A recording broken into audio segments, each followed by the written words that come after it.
everybody, and welcome to a very fun new segment of my Game Grooves Uncovered podcast, kind of spin-off of just in general different video game music interviews into what I'm going to be calling Spicy Gamers.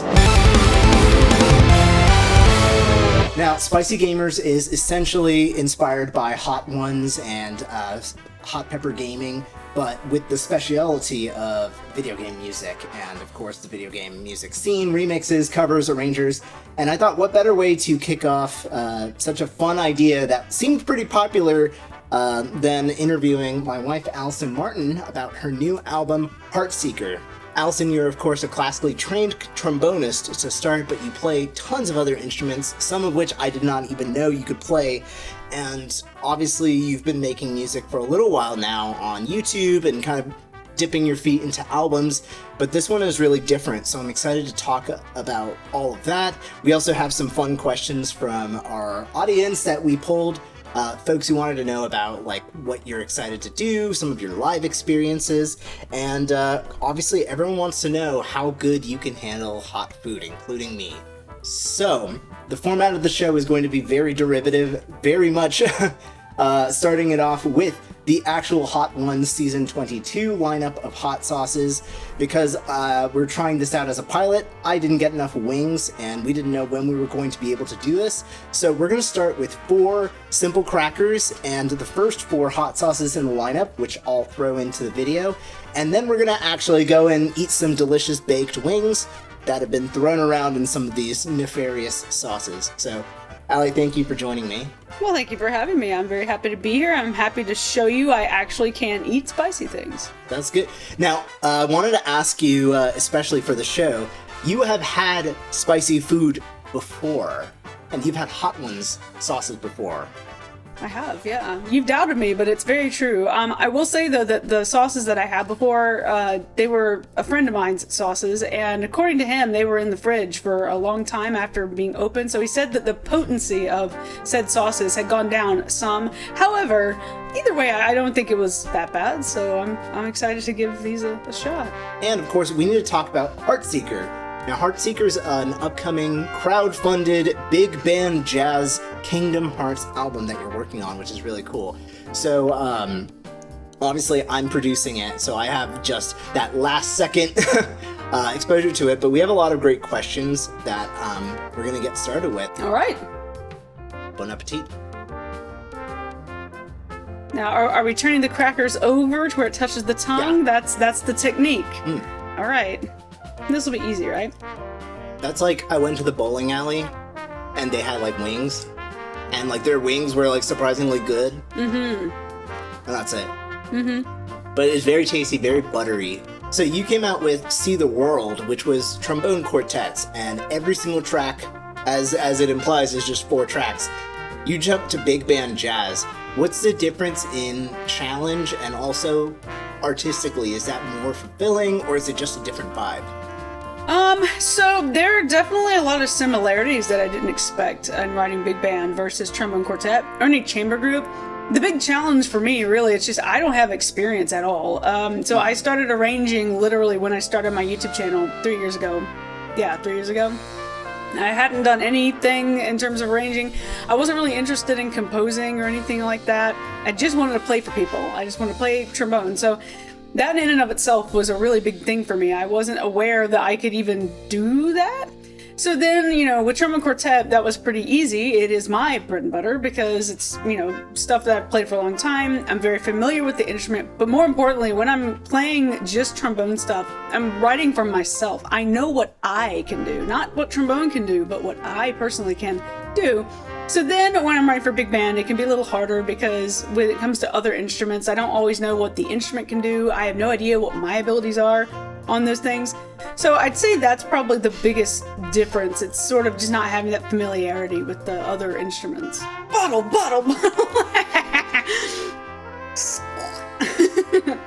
So one of the things I wanted to know, because Kingdom Hearts is obviously very popular, you have Simple and Clean, Sanctuary, a lot of like popular songs in our niche, but also on TV, like gamers know these, but you chose the majority of songs to be sort of lesser knowns, deep cuts as they call them. What makes a song a deep cut And what was that like artistically? Like, was that more fulfilling because no one's done it, or? All right, yeah, deep cuts. So I guess the way I think about it is, well, what makes a deep cut, I think, it's like, okay, if you go to YouTube and just type best Kingdom Hearts songs, and if that track never comes up, then it's a deep cut, right? And I really enjoy deep cuts for a couple of reasons, and especially for Kingdom Hearts, because, I mean, for me, Kingdom Hearts is one of the best soundtracks of all time. Overall, that's the thing. It's not just simple and clean that's the best soundtrack. You have games where it's like, oh, that one theme was really good that people remember, but I think that so much of the music in the series, even the small tracks, I think they're all really good. So I think it's been fun to pick those. For me, the reason why, though, I like doing them as a creator especially is because, first of all, when everyone else has already done something, it's reliable. Because, you know, people listen to it. Oh, they love that. Sure. But for me, I'm a pretty self-conscious creator at this point, especially when it comes to my arranging and my musicality and everything. I am new. I never arranged before, like I said. So for me, when I hear these 500 other people that did this track, I kind of get in my own head about it. Whereas if you pick a deep cut, you're like, oh, well, I just have the original and I'll just do whatever I want. And then you're just kind of having a good time. I'm not doing it for the sake of trying to get a playlist or trying to get people to listen to it just because it's a popular one. I do it because I like that song, most of all. Do you think when a composer makes those songs, they inherently know this one is going to be a deep cut or not? Or does it just kind of depend on the context, especially in the game? I feel like it would depend for sure. I definitely think it depends. I think that, you know, sometimes it's like writing a thing, and if you think the track is going to be for a dull moment in the game, you might think, oh, but look at what happened with the Wii Shop music, right? Yeah. The composers wrote the Wii Shop music, and there's, it's just some little ditty, do elevator music, people not even pay attention to, and then it became this huge cult meme that everyone loves now. So I think that for composers, they can guess, and like even about Heartseeker, I've got tracks I think will be kind of the runaway stars, but I could be completely wrong because at the end of the day, right, like the experience the listener has, it's not necessarily going to be the same one that I have as the person who made it. Makes sense. That one's got maybe a little bit slower kick, but very fruity. So obviously when people think about big band and they've listened to big bands, they see this huge, you know, during the launch, they'll see trombones, they'll see trumpets, they'll see saxophones, drums, guitars, bass, and all. One thing people may not have noticed unless they're watching you on Instagram and TikTok is that you also play saxophone on this one. What was it like balancing out your main instrument, trombone, with a new instrument that plays such an important role in the sonic character of big band jazz? It was terrible. It was awful. It was horrible. Was it? Yes. So you may not know that saxophone was actually my very first band instrument. My very first instrument was the violin. Played for about 1.5 years when I was like 8. 10, something like that. And then when I joined band, I played the saxophone for about 6 months because that's what we had at home, and that was that. So I was familiar enough with saxophone, but, you know, it'd been such a long time that coming back to it, even now, I'm still kind of shaky on it. The problem with big band and me and saxophone is that so much of it is based around the saxophone. Saxophone is jazz in my mind, for the most part. And a big thing is, I was just thinking about this the other day, if you're a woodwind player and you want to do jazz or big band stuff, you have a huge advantage, in my opinion, because so much of the music is woodwinds going whereas the brass comes in with a bop bop and just stabs or things like that. Whereas if you're a brass player trying to do things with woodwinds in a big band, it can be very limiting because my skill is just not high enough to keep up with the finger stuff. So what ended up happening was, as I arranged the thing, I had to sort of be locked in this constraint of, okay, what can Allie actually do on the instrument? What can she punch in to be kind of convincing? So I sort of had to write around that part of it. But I do think that because I write in a kind of like contrapuntal nature, where instruments are interacting all the time and there's sort of like interlocking parts, it's kind of rhythmically satisfying. I think I found a way around that where when I go back now and listen back, I think it's pretty good. And recording was just recording. I mean, so with saxophone players who are attempting brass, would you be able to detect like the complementary kind of issues? You know, you mentioned like you can't do the fingers things, but saxophone players, they could do fingers, but if they picked up a trombone, Yeah, there's one actually really big one that I discovered pretty recently, actually. It's a very small tell, though. It's not a very big deal, but one thing for brass, our articulation is very different than, at least in my experience, than saxophone woodwinds. I feel like, for me, I articulate very hard on brass, and it gives a very clear-cut sound right from the very beginning of the note, whereas on woodwinds you have to be a little bit gentler. So I have heard it go around the other way, where I've heard people play brass where maybe it's not their main instrument, and usually the starts of the notes don't always have the clarity they could. They still sound good, of course, and it depends on the style also. But that's the main one I found, I think. Kingdom Hearts has been covered since even before I got into YouTube back in 2010, and there were a lot of big projects that came out. Were there any in particular that you liked or listened to as inspiration that, you know, you were curious about or helped you motivate to work on Heartseeker? Actually, no. So, again, kind of going back to a little while ago, what happens when I'm trying to arrange stuff, and especially because I am pretty green, I do take inspiration subconsciously, but when I'm gonna go do a project of my own, I actually try to avoid listening to other versions of the tracks because I don't want to take any ideas. I just want to try my own hand and have the pure experience of just seeing what I can do. And then after the project is done, then I can go back and listen to it. But of course, Project Estati is a classic. It's the first one I think of. It's the first one I heard of. Right? But at some point, I imagine someone's going to look at Heartseeker and, you know, either they'll put it away and be like, okay, I can't copy this one. I have to, like, you know, I can't do this.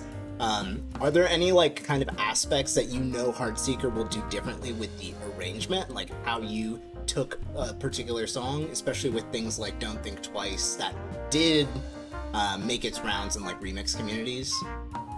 Yeah, so in terms of like what my tracks are doing that are very different from the originals, you mean? Sure. Basically, that was kind of what I wanted to do with all the tracks, just because, again, I don't know, I always like trying really new things. They're not always going to be amazing things. They might not all work, but I like trying new stuff just because I find it funny. So for example, you know, Frozen Wonderland, I thought, well, what if Frozen Wonderland was this, like, kind of Latin-inspired, sort of like summery, fun big band vibe? So I just did that instead, and like polarizing arrangements to the expectation. Yeah, for sure. The Ryan Johnson arrangement approach. Yeah, or like there's one very specific I'm thinking of. There's a certain battle theme on the album that I thought, you know what, we're going to take this tempo and we're going to crank it way down, and now it's going to be a detective black and white noir rainy night sad ballad because why not? Okay, this is the last one. This is the last one of the first half. Yep. So, and the first chicken wing. So hopefully these get only hotter, because I feel like this hasn't been too spicy yet. I'm good. All right. What has been the hardest track to arrange and why? Ooh, I'm taking a bite and thinking about it. Take a bite, especially because these are getting cooler by the second. In we go. Ooh, there we go. Now we're feeling stuff. Hardest track to arrange. Gosh, so, man, that's a good question. I basically arranged every single track in like this 2-3 week gauntlet where like 9 to 5 I was doing nothing but arranging the entire day. And I'm trying to remember, I feel like, I don't know, I feel like I did some big band tracks. I feel like they were pretty okay. I feel like I did a track, Little Chef, and I think Little Chef was a pretty tough one. Little Chef was tough. I knew kind of the vibe I wanted at the beginning, and the melody and everything, I sort of played it straight for a while. But then once I got midway through the track, then I was sort of thinking, okay, I don't really know how I want to fill this time exactly. I think that one did stump me for a little while. So I guess I'll say Little Chef, just because that's the one that comes to mind first. Number 6, right? Mm-hmm. Oh my gosh, it's so whiskey. Oh my goodness, hang on, I gotta keep up. Okay. Yeah, this one, it's got like a sweet whiskey smell, and then then it starts to remind you, hey, I'm also a hot sauce. Why would you do that? Mm-hmm. There it is. Ooh. Now we are spicy gamer. Oh yeah, now they're starting to come in. Oh my gosh, that's so sweet, and the whiskey. Yeah. Oh, my tongue burns. Yeah, it tricks you to thinking like, you're fine. Oh no. I like this one though. panels, and you've done a lot of educational things from your YouTube videos explaining different trombone techniques. And you've also expressed like interest in doing a panel of sort. So what would you do a panel on at a video game convention or some sort of music convention if you could?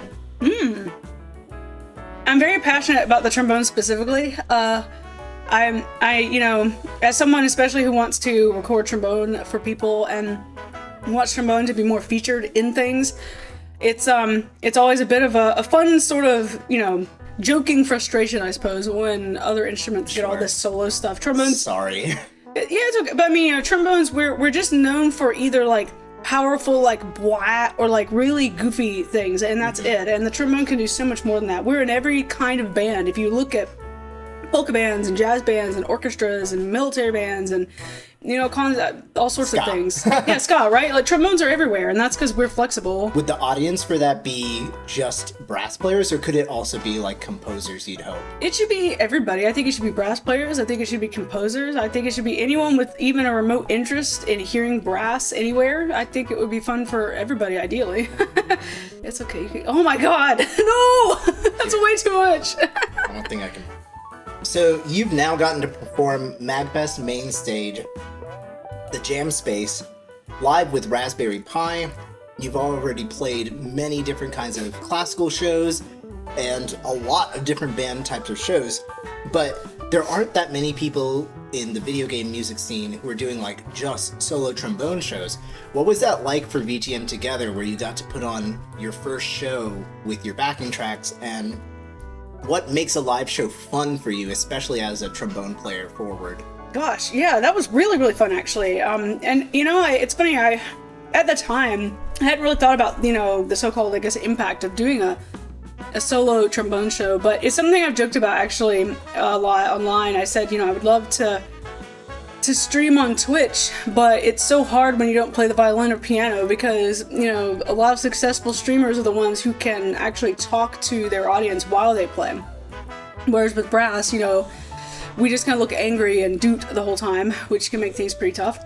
You know, discovering that, first of all, I like doing live performances solo, that was cool.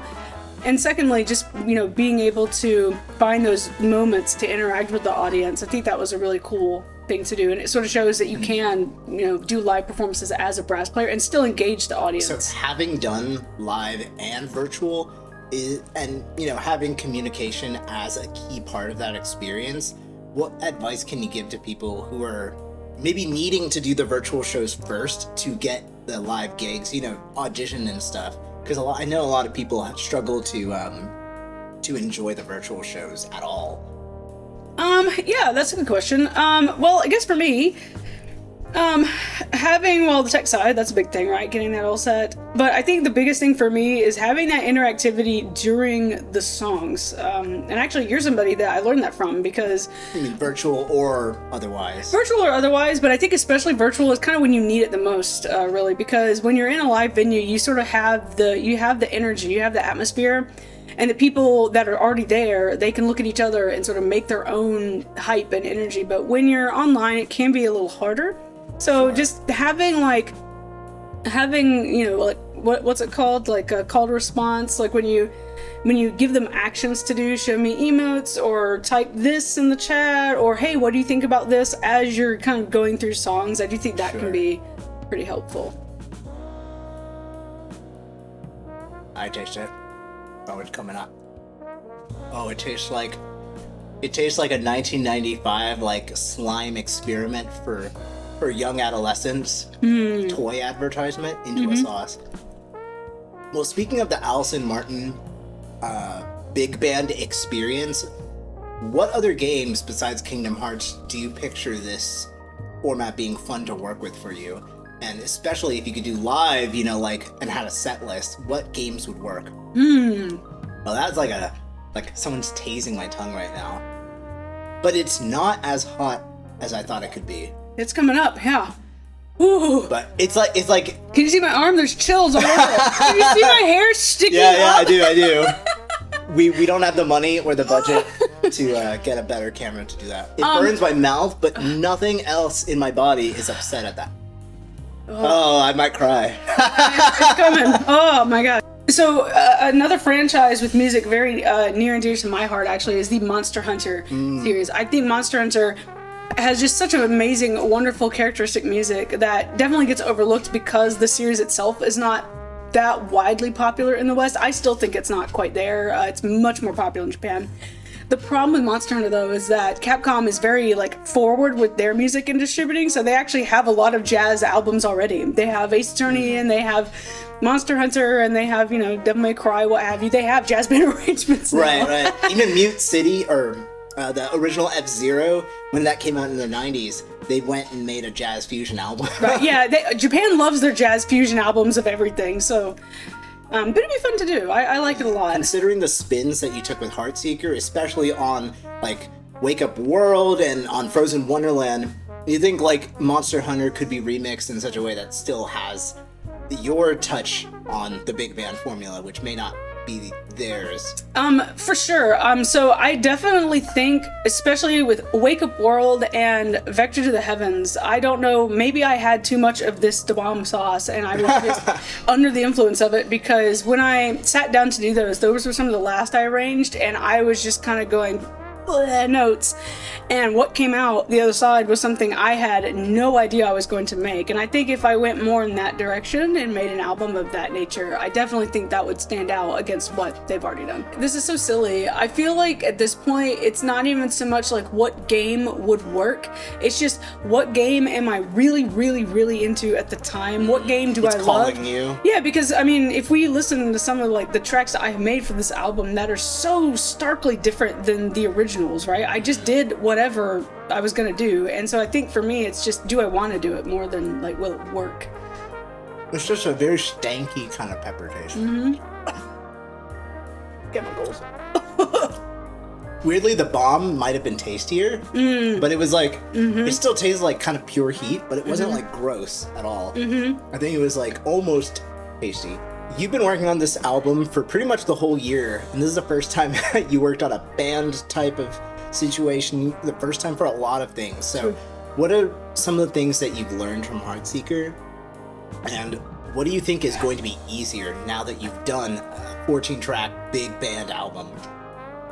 Biggest thing I've learned from Heartseeker so far, absolutely, would be just production in general. And of course, you have done a lot of the production for the album, so it's mostly like not just the mixing side, but also just sort of discovering the sound that I want and the sound that I can achieve in this format. Because tongue. It's such a slow burn. Oh my gosh. I'm almost upset because I'm handling this really well. It got like under my tongue. Ooh. Anyway, yeah, so I think, knowing the sound that I can achieve with this kind of ensemble is a really good thing for me. When I'm doing just trombone stuff, I already know what trombones sound like. I know what they should sound like and everything, but with this bigger band type thing, especially with your rhythm section and things like that, I'm putting in these elements that I'm not used to working with. So production is definitely a big side.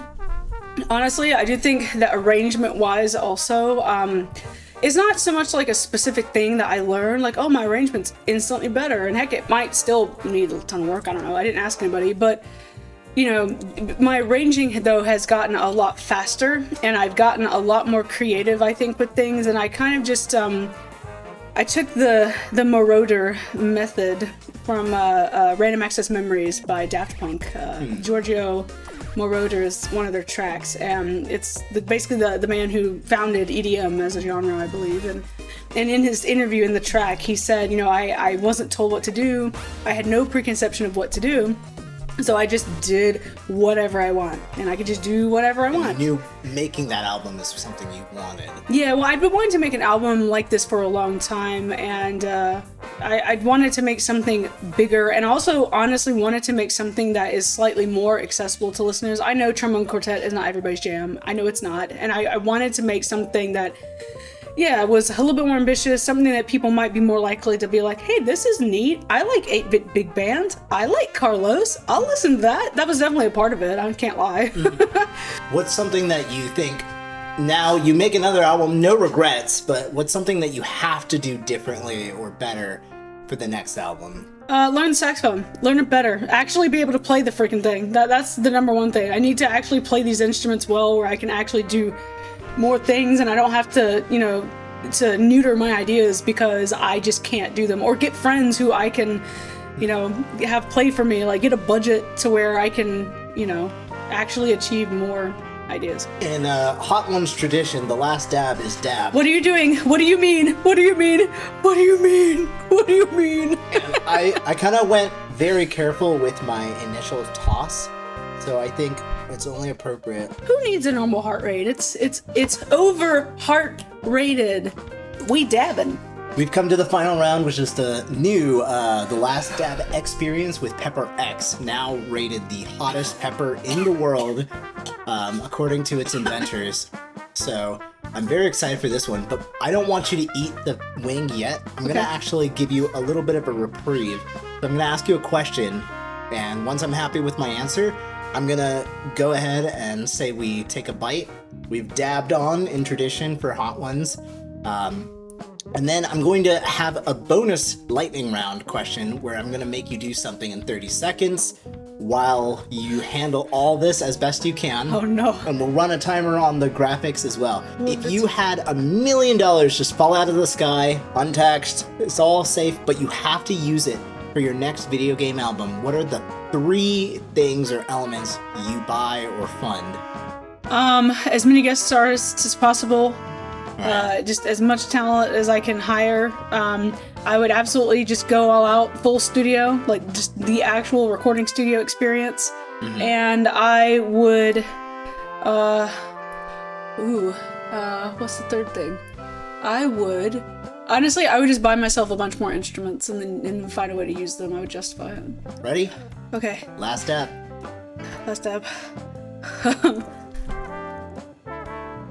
Name as many non-Disney Kingdom Hearts characters as you can in 30 seconds, go.